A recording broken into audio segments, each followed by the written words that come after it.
Retour sur le plateau de TV Finance, il est 9h et avant de retrouver Hervé Dupré pour Chronocac, une information. Sachez que le chiffre d'affaires de M6 est annoncé en repli au premier trimestre.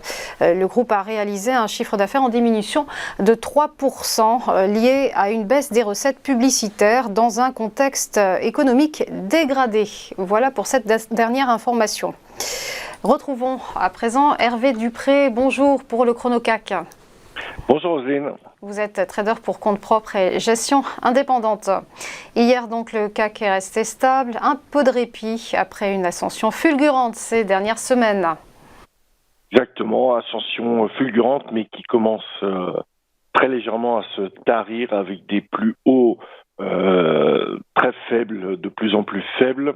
Donc 7560 était une target par rapport au début de mois que j'avais plus ou moins annoncé. Maintenant, le marché est en total arrêt, si je puis m'exprimer ainsi, dans l'attente des événements macroéconomiques que nous allons avoir toute cette semaine, mais surtout des résultats d'entreprises, particulièrement grosses entreprises aux US, qui vont tomber à partir de ce soir. Donc comment est-ce que l'on peut travailler ce marché sans avoir d'informations capitales d'un point de vue technique? On note aujourd'hui une ouverture en gap baissier par rapport à la clôture d'hier qui est à 7573. On est sous l'ouverture actuellement de la semaine 7545.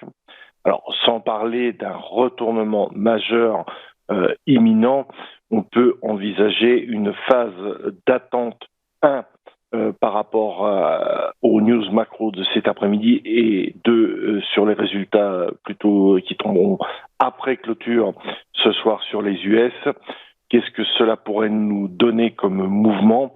Éventuellement aller chercher les 7498 pour combler le gap du 17, puis les 7480 et une extension jusqu'à 7463, ce qui me semblerait déjà pas mal pour un mouvement matinal. Et puis, à l'issue des résultats, donc pour la fin de semaine, nous avons aussi le PIB US qui donnera du grain à moudre.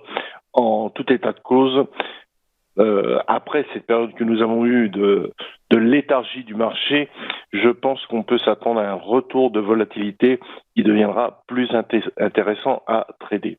Donc pour l'instant, il n'y a pas d'alerte majeure, si je puis m'exprimer ainsi, si ce n'est que ça me paraît difficile de continuer à racheter sans faire des comblements de gap et reprendre a fortiori un appui sur le précédent all-time high autour des 7400 points. Donc je vais plutôt travailler le marché à la baisse sur la phase initiale en essayant de chercher les targets que je vous ai indiqués. Et puis nous verrons après si nous avons un mouvement de reprise qui prend forme pour faire une structure plus parlante. Voilà ce que je peux vous dire pour l'instant. Merci beaucoup Hervé Dupré pour votre décryptage et belle journée à vous. À suivre après une courte pause, nous retrouverons Mathieu Driol pour ses Market Movers.